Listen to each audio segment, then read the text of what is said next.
আল্লাহ তাআলা ছাড় দেন, গরম পড়া পুরা মুখস্থ না। আবার বলেন জোরে, আল্লাহ ছাড় দেন।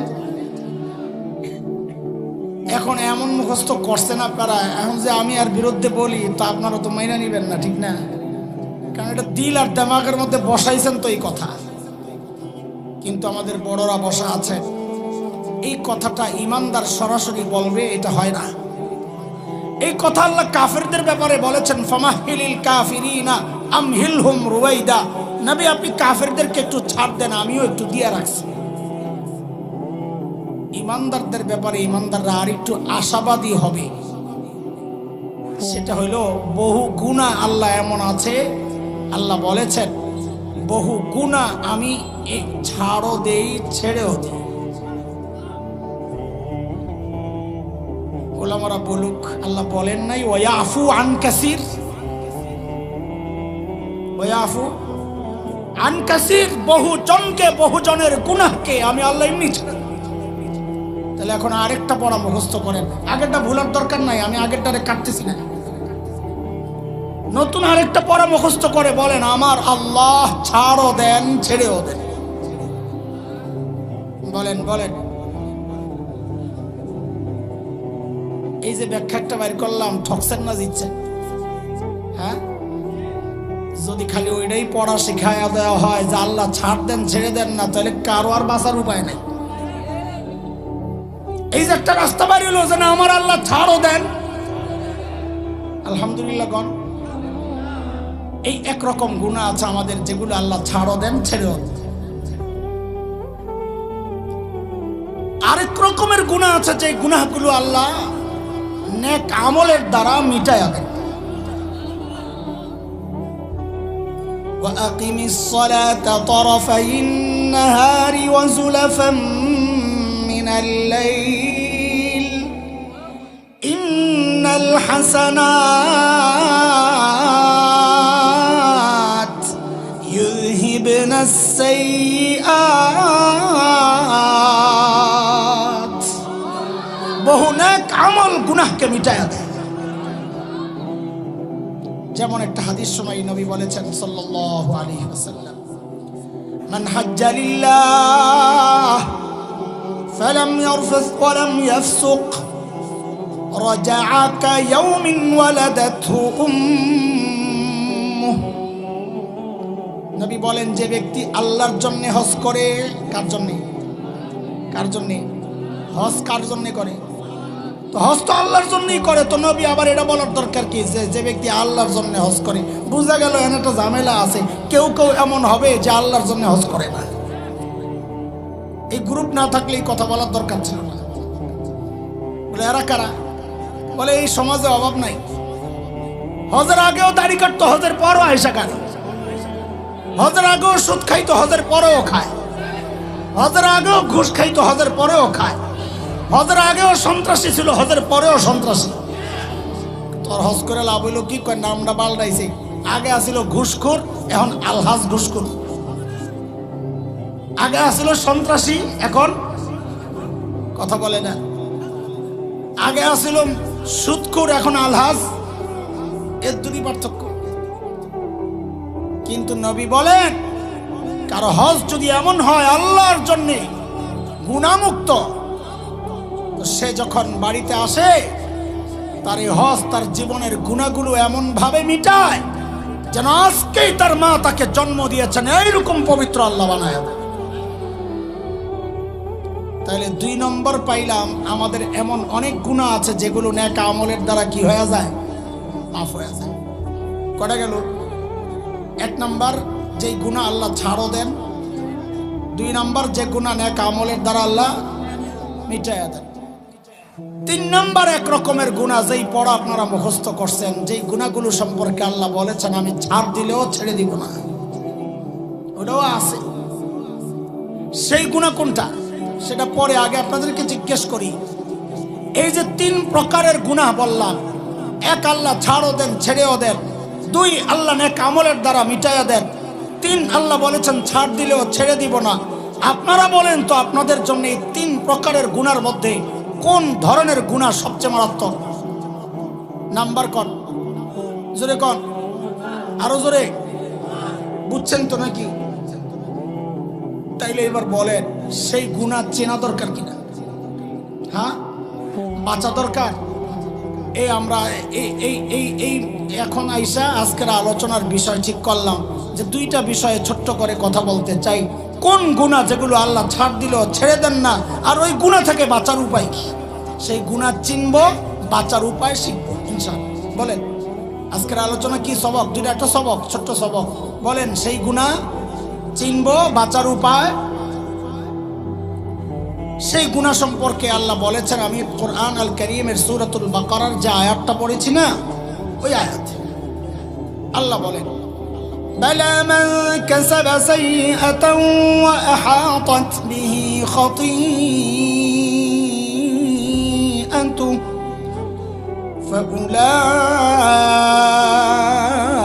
ফাউলাইকা আসহাবুন নার হুম ফিহা খালিদুন।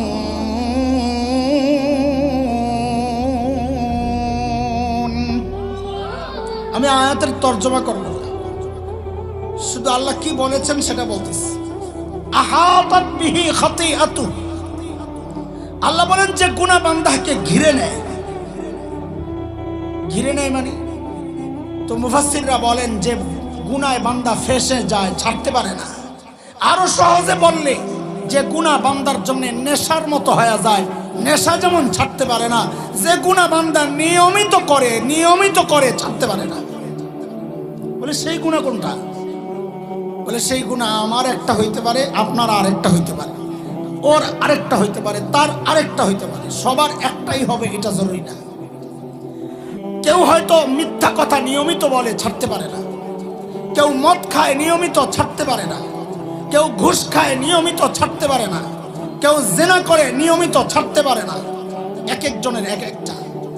কিন্তু দোস্ত, আমরা এই সমাজ নিয়ে ভাবি, সমাজ দেখি, দেখে আমাদের উপলব্ধি এই সমাজে এমন কিছু গুনাহ আছে, বিশেষ করে একটা গুনাহ, যে গুনার মধ্যে এই সমাজের প্রায় সব মানুষ জড়িত।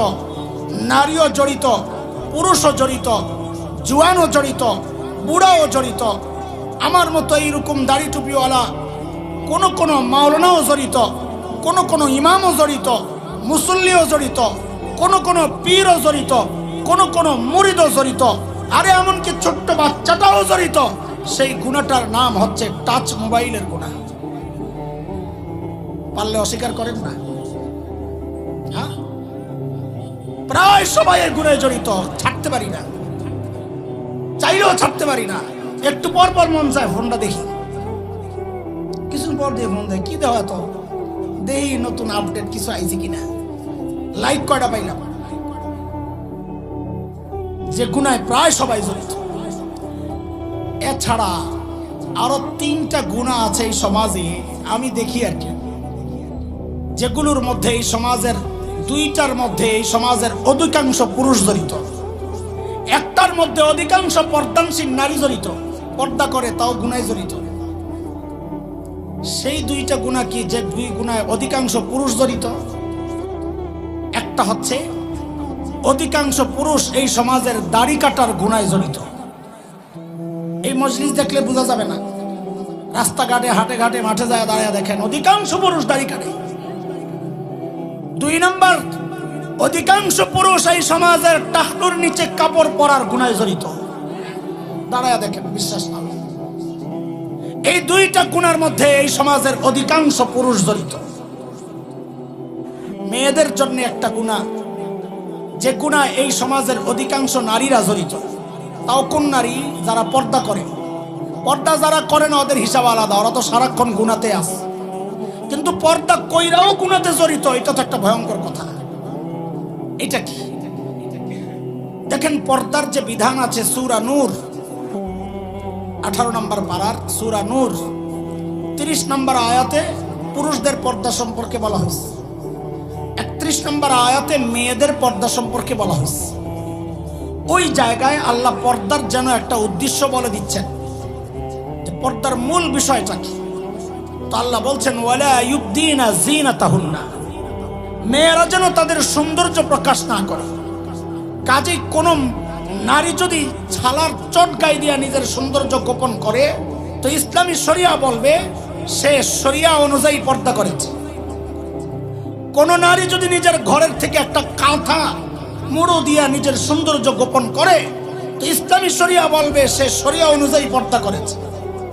কিন্তু কোন নারী যদি ঝিকঝাক রং বেরঙের টাইট ফিট ডিজাইন করা বোরকা পয়রা পর্দা করে, তো ইসলামী শরিয়া বলবে এটা শরীয়তের পর্দা না, এটা পর্দার নামের প্রতারণা।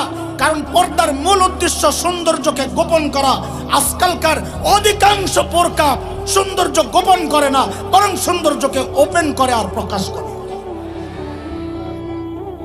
অস্বীকার করার সুযোগ আছে বলো? তো বললে তো আমার বোনরা খেপে যাবে, খেপলেও তো আমাদের বলা লাগবে। আমাদের জিম্মাদারি ঠিক তো কন কিনা দিচ্ছেন তো আপনি, আবার ঠিক করবে, হাইয়া শরম লাগে না? আপনি না কিনা দিলে পরে এই টাইট বোরকা, যেই মেয়েটা এতটা সুন্দর না সে রাস্তায় বের হলে কেউ তাকাইতো না, কাপড় চোপড়ও ভালো না, আকর্ষণ নাই, অথচ এমন একটা বোরকা লাগায় বের হয় এখন পুরুষ তাকায়। তার মানে কি এই বোরকা দিয়ে সে সৌন্দর্য গোপন করে নাই, সৌন্দর্যকে ওপেন করেছে, আরো ক্লিয়ার করেছে। বোরকা পরেও যে সৌন্দর্য প্রকাশ করে তার একটা জ্বলন্ত প্রমাণ আমার বাসার কাছে একটা বোরকার দোকান আছে। ওই দোকানের নাম কি জানেন? Fashion house. বোরকার দোকানের নাম চিন্তা করছেন? অথচ আল্লাহ বলেন ওয়ালা ইউবদিনা জিনাতাহুন্না, পর্দা হইল ফ্যাশন ঢাকার জন্য, আর ওরা সেই বোরকাটারে বানাইছে ফ্যাশন করার জন্য। অথচ এই মেয়েটা ভাবতেছে সে রাবেয়া বসরিয়া, সে তো পর্দা করতেছে। বয়ানের মূল মাকসাদ এইটাও না, আমি একটু করে আগামার বলবো, এটা আলোচনার মাকসাদ না। তো মাকসাদ কি আপনার? কবে কইবেন মাকসাদ? মাগরিবের পরে না আসার পরে? এখনই কম ইনশাআল্লাহ।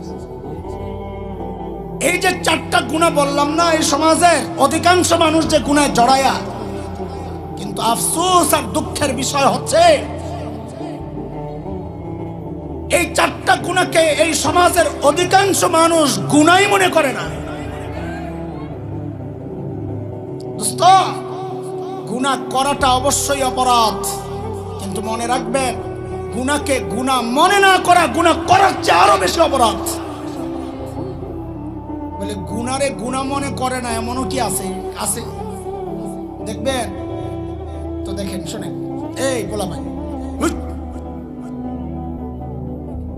আরে বেটা আমি ধমক দিছি, আমার দিকে দেখায়া দে, আমার ধমক খাইলে কেন দিবে? এমনও আসে, কলিজা বড় আছে রে, এ ফিলিস্তিনের পতাকাওয়ালা হুজুর আবার হাসি, দেখছি হ্যাঁ অনেক কথা কইতেছে। আরে কারে কইতাছি? তোরে কইতাছি, তোরে তোরে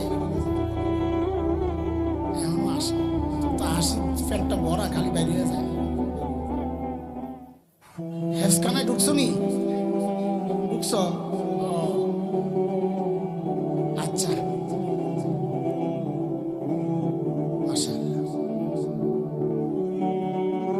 টাঙ্গাইলের এক এমপি আছে, তারসিরা নাটবল্টু ঢিলা, কি নাম জানি, টাকলা তো হইল জামালপুরের, সাবাস, আব্দুল লতিফ সিদ্দিকী। ওই বেড়ারে দেখছি কয়দিন আগে এক জায়গায় ওয়াজে, নেতারা নিজেরা বয়ানের জন্য মাহফিল আয়োজন করলে তো পাবলিক আইব না, তো কি করে এরা একটা অপেক্ষায় থাকে কবে হুজুররা মাহফিলের আয়োজন করব, আমরা চট করে ঢুকে যাব। কেমনে ঢুকে? নেত্রীর মতন চট করে ঢুকে দেব। আয়া বয়ান দেখো, মানুষ শুনতে চায় না, জায়গা হ্যাঁ কইতাছে মুখস্থ, চোখ বন্ধ করে রাখ, চিন্তা করে যাইয়াও যা থাকে, আমি ডাকলে তো হেডিও আইব না, যা আছে এটাই আমার শ্রোতা। তো ওই দিন দেখে আলেমের যে চেয়ার নির্ধারিত ওইটার মধ্যে বইছে বেড়ায়, টি শার্ট পরাটা, পাঞ্জাবিও গায়ে দেয় না, রুচি টুপি তো নাই। হ্যাঁ ওয়াজ করতেছে কি, আপনারা হুজুররা যখন দোয়া করেন না, আমি কিন্তু আমিন বলি না।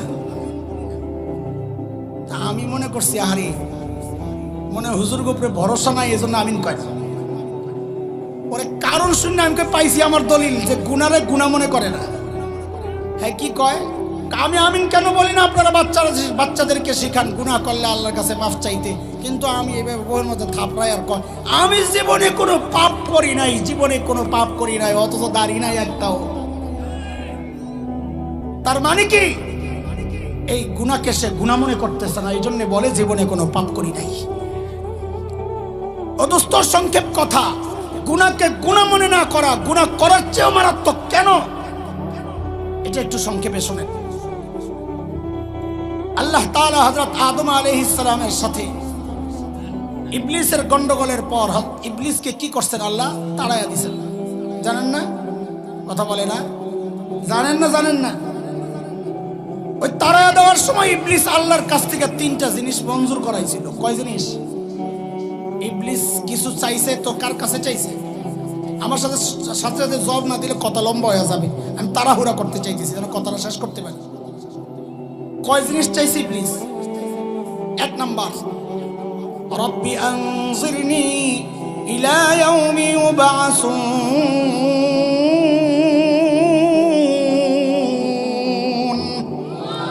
আল্লাহ আমাকে পুনরুত্থান দিবস পর্যন্ত হায়াত বাড়ায়া দেন, লম্বা হায়াত চাই। আল্লাহ জানাই দিয়েছেন ইন্নাকা মিনাল মুনজারিন। যা দিলাম। কটা মঞ্জুর হয়েছে? আল্লাহ লম্বা সময়, আদমের তো শত শত কোটি সন্তান হবে, আমি যে যায় ডাক দেবো আয় খেলা হবে, তো আমার কর্মী লাগবো না? এখন কি লাগবো তোর? আমারও সন্তান দেন। তা আল্লাহ যা আদমের যেমন সন্তান হবে তোরও সন্তান হবে। তাহলে ইবলিসের সন্তান লাগবে, চাইছে কার কাছে? আরো জোরে বলেন না, এটা মাথায় রেখে। 3 নাম্বার, ইবলিস কয় আল্লাহ এটা তো বাইরের মোকাবেলার জন্য, ভিতরে ঢুকা হুজুর সাজ্জা গন্ডগোল লাগাইতে চাই। কি চাস? আদম সন্তানের ভিতরে ভিতরে যেন দৌড়াইতে পারি মাজরাত দামি। তা আল্লাহ কয় যাও, এটাও দিলাম। তো নবী আলাইহিস সালাম বলেন ইন্নাশ শাইতান ইয়াজরি মিনাল ইনসান মাজরাদ দাম, শয়তান মানুষের রক্তের রেশায় রেশায় রোগে রোগে দৌড়ায়। আচ্ছা বলেন তো, শয়তান আল্লাহর কাছে কয় জিনিস মঞ্জুর করাইছে? সন্তান চাইছে কার কাছে? পাস হইছে না হয় নাই? আরো জোরে বলেন। ইবলিস সন্তান চাইছে কার কাছে? তো তুমি আর শয়তানের চেয়ে খারাপ। ইবলিসের বাচ্চা লাগবো, সন্তান লাগবো, ও চাইলো আল্লাহর কাছে, আর তোমার সন্তান লাগলে তুমি চাও খাজার কাছে, কবরওয়ালার কাছে, মাজারওয়ালার কাছে। তুমি ইবলিসের চেয়ে খারাপ। যেগুলা মাজারওয়ালার কাছে যায় বাচ্চা চায়, ওটি কি বলেন? আরো জোরে কর না। শয়তান কয় জিনিস মঞ্জুর করাইছে? এখন আমার বাপে বয়া বয়া কান্দো।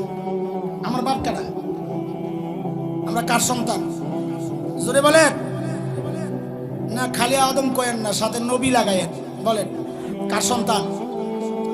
কেন নবী লাগাবো? 2 কারণ। এক কারণ হইল, দেখেন এটা আমাদের গর্বের পরিচয়। একটা ছেলে, এক এমপির ছেলে, এমপির নাম হইল আব্দুল্লাহ। ওই ছেলেকে যদি জিজ্ঞেস করা হয় তুমি কার ছেলে, ও কি বলবে? বলেন না। না বলবে আমি আব্দুল্লাহ সাহেবের ছেলে। এমপি সহ বলবে না এমপি ছাড়া, কারণ ওর গর্বের শব্দই তো এমপি। তো একটা সামান্য এমপির ছেলে যদি বাবার নামের সাথে এমপি যুক্ত করে পরিচয় দেয়, তো আমি আপনি নবীর সন্তান হয়ে কেন এই শব্দটা বাদ দিব? বলেন আমরা কার সন্তান? এটা তো এক কারণ। আরেক কারণ হলো ইট খাইছি পাটকেল মারছি। বলে মানে কি? বলে মানে বুঝেন, মানুষ গণনার আগেরকার সিস্টেমটার নাম ছিল আদমশুমার। কি ছিল? হঠাৎ একদিন ঘুম থেকে উঠে দেখি আদম নাই, জনশুমারি হয়ে গেছে। জিজ্ঞেস করছেন কাউরে, ভাই আদম কেন কাটছ? এগুলো তো আপনাদের মাথা ব্যথা না।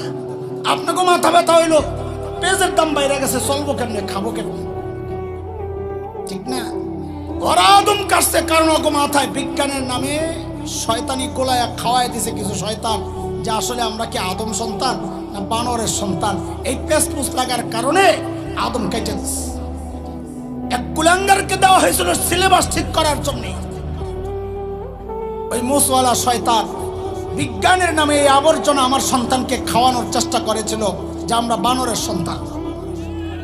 এখন তো ঠিক কম, কিন্তু তখন কথা বলেন নাই। এই ওলামাদের প্রতিবাদের মুখে কুচক্রীরা পিছু হটতে সেদিন বাধ্য হয়েছিল।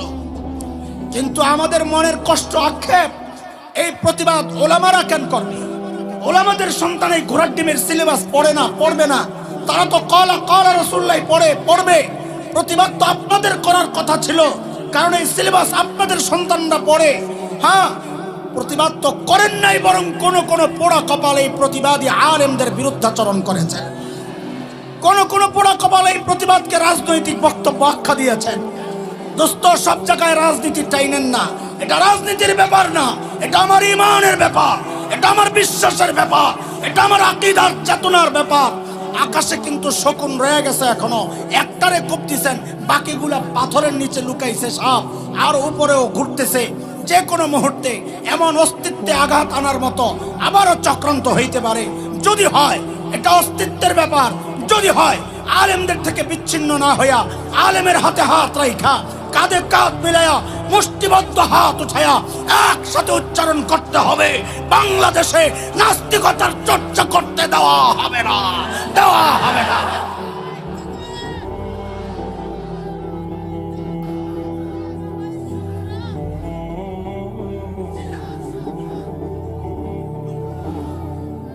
তো আমার বাবা বৈশা বৈশা কান্না করে, কেন? ওই শয়তান তো সব মঞ্জুর করে এলাইস।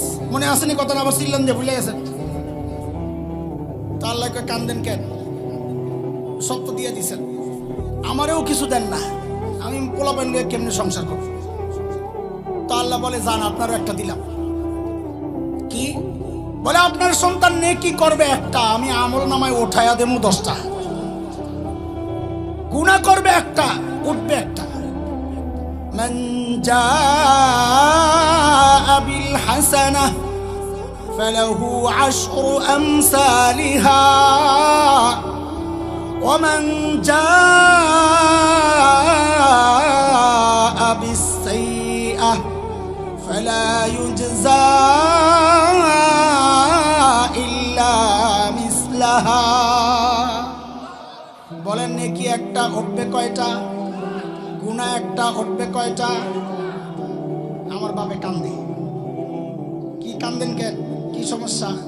আল্লাহ, আমার সন্তান নেকি একটা করলে না দিবেন 10টা। হের যে অবস্থা, হেরে আসা যাইবো, ফজর যাইবো, কিন্তু 3টা পর্যন্ত ফেসবুক তো চালানো বন্ধ থাকবো না।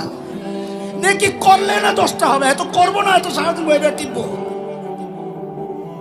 তো আল্লাহকে ডরায়েন না, ডরায়েন না। আপনার সন্তান আমারও তো বান্দা, মায়া আমারও আছে। আমি ফেরেশতা দিয়ে ব্রেকেট দিয়ে ওদের নিরাপত্তা দিয়ে দেবো, যেন শয়তান কাছে যাইতে না পারে। সূরা রাদে আসছে, লাহু মুআক্কিবাতুম মিন বাইনি ইয়াদাইহি ওয়া মিন খালফিহি ইয়াহফাযুনাহু মিন আমরিল্লাহ।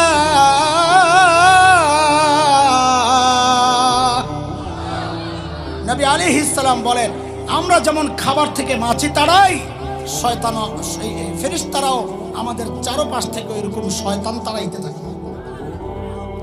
আমার বাপে তাও কান্দে কেন? আমার বাপের চিন্তা হইল, ফেরেশতা দিয়ে ব্রেকেট দিয়ে নিরাপত্তা দিবেন, এর চেয়ে নিরাপদ জায়গা জান্নাতে তো আমি নিজেই আসিলাম, এরপরও তো ধরা খাইছি। কারণ শয়তান তো কাছে যায় ধোকা দেয় না, এত রিমোট কন্ট্রোলের মতো দূরের থেকে খালি চ্যানেল পাল্টায়, ওয়াসওয়াসা। তো আল্লাহ কয়, আরে আমার আদমের কি টেনশন সন্তান রে লইয়া। আমি রব হিসাবে রাখছিলাম একটা স্পেশাল, যেটা আমার বান্দার জন্য আমার পক্ষ থেকে গিফট। তো জান, এটাও দিয়ে দিলাম। বলে, কি সেটা?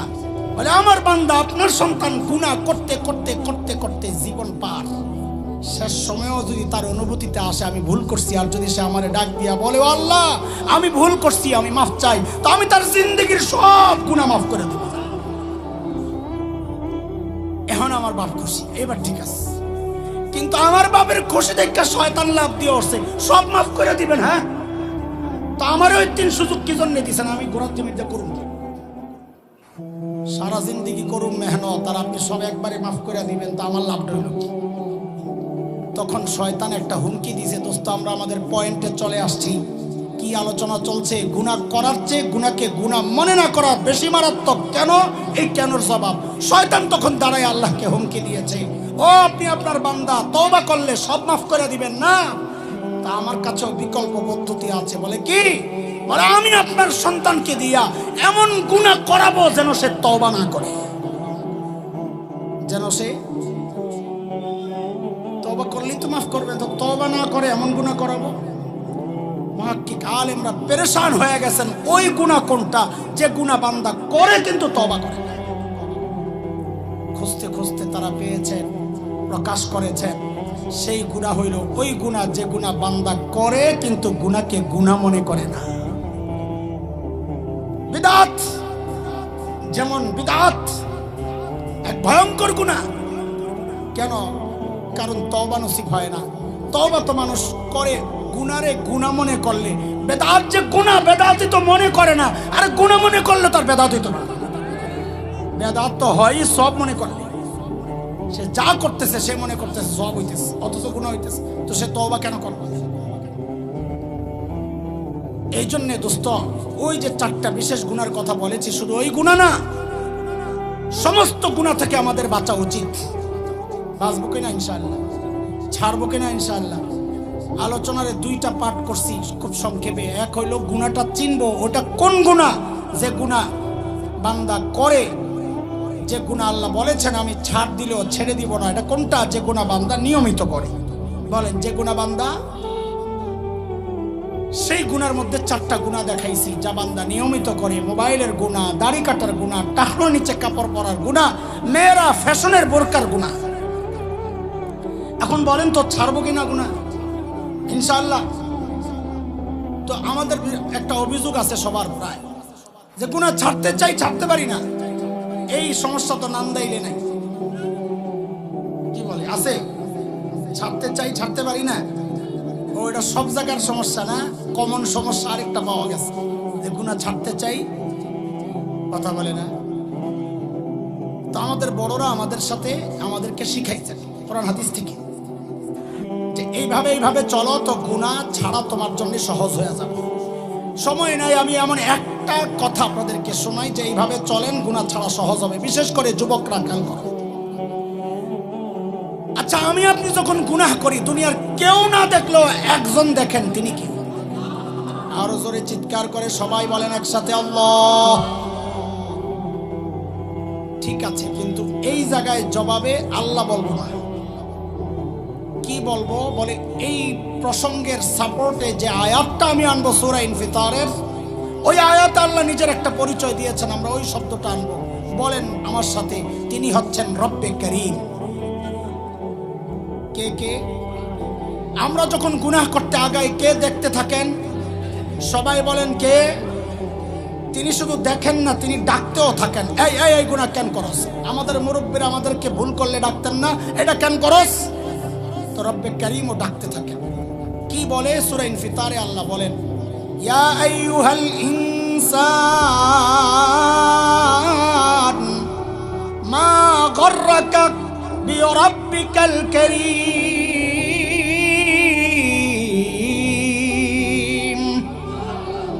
আমি আপনি গুনার দিকে আকাইলে রব্বে করিম ডাকতে থাকেন, আ মানুষ, ওই করিম রবের ব্যাপারে তোমারে কে ধোকায় ফেলে? কার কাছে কি পায়া তুমি তোমার করিম রব ভুলা গেলা? দেখেন এই ডাক্তার ওজনটা কত, এটা আমরা বুঝতে পারি না, কারণ অর্থ না বুঝাও একটা বড় কারণ, দিল নষ্ট হয়ে গেছে তাও বড় কারণ। একটু ওজনটা বুঝাই চলেন। এখানে 2টা শব্দ বলেছি, একটা হচ্ছে করিম আর একটা হচ্ছে রব, 2টা মিলে কি বলেছি? রব্বে করিম। ডাক্তার ওজনটা বুঝার জন্য এই শব্দটা বুঝা লাগবে। করিম কাকে বলে? যুবক খেয়াল করো, আরবিতে করিম বলে ওই দাতাকে যিনি না চাইতেই দেন। না চাইতে, বলেন এই চোখ চায়া পাইছি না না চাই? কান, জবান, হাত পাও, একবারে বলেন তো আমার শরীরের কোন অঙ্গটা আমি আল্লাহর কাছে চায়া পাইছি? একটাও না। যেই রব, যেই জাত না চাইতে সব দিছেন তাকে আরবিতে বলে করিম। কি বলে? এটা বুঝার জন্য একটা উদাহরণ বুঝেন, তাইলে বুঝাটা সহজ হবে। আচ্ছা বলেন তো, আল্লাহ ছাড়া, রসুল ছাড়া দুনিয়াতে আমাদেরকে সবচাইতে বেশি ভালোবাসেন এমন একজনের নাম কোন? তো আরো জোরে বলেন। আরে ভাই, সবাই একসাথে উচ্চারণ করলে কত বড় একটা আওয়াজ হবে।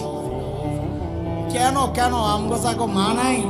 এই ডাকটা শুনতে বড় মজা লাগে। কি যে মধু এই ডাকে রে, মা চলে গেলে বুঝলি। বলেন সবচেয়ে বেশি ভালোবাসেন কি? আমি মাঝে মধ্যে আমার বাচ্চাদের কি বলি, মা চিনো মা, ঘরে খাবার যা আছে মা যদি মনে করেন যে এখান থেকে আমি যদি খাই তো আমার বাচ্চারা পেট ভরে খেতে পারবে না, মা ওই মানুষ নিজের প্রচন্ড খিদা থাকা সত্ত্বেও ওই মুহূর্তে মা কি বলবেন, একটা অভিনয় করবেন যে আমার বমি বমি লাগতেছে, আমি খাবো না, আম্মু খাবো না, তোমরা খায়ানো। মা ওই মানুষ।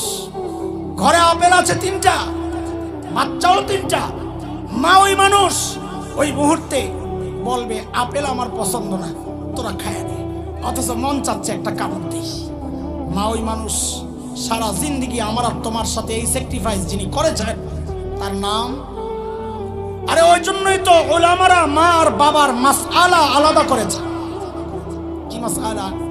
কোন সন্তান যদি বাবা মার আগে মৃত্যুবরণ করে তো মাসআলা হইল বাবা সন্তানের লাশের পেছনে পেছনে যেতে পারে, বাবা সন্তানের কবরেও নামতে পারে।